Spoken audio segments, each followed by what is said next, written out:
The first step is to perform a waste audit. It's very simple. You calculate in detail what you throw away. Let's say you throw away a milk carton on Monday. You would write down milk carton and put a tally next to it. If you throw away a milk carton 3 days later, add another tally.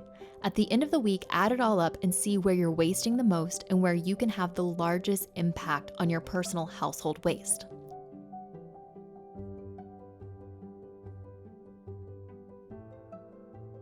Food waste. On average, 50 to 60% of all home waste is organic matter that could otherwise be composted. Composting is an amazing, easy way to have a positive impact on the environment. When organic matter is trapped in a landfill, it can't decompose. Instead, it releases methane, which on average is 30 times more powerful than your average greenhouse gas.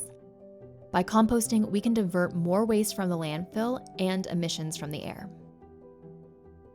Paper towels.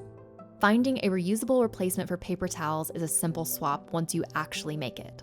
I want you to put your paper towels in a hard-to-reach place. Put them in your attic, at the very tippy top of your garage, in your basement, and then put a stack of dish towels in their place. Anytime you want to reach for a paper towel, grab a dish towel instead. When it's dirty, throw it into your hamper and wash it with your next load of clothes.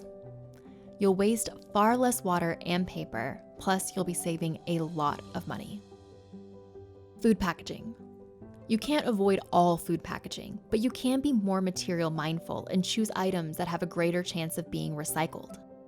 On average, cans and aluminum can go from your curbside bin back on the shelf in 90 days. It's a really efficient closed-loop system. Plastics are much more difficult to recycle, but sometimes they can't be avoided, which is just another reason we need more systemic change.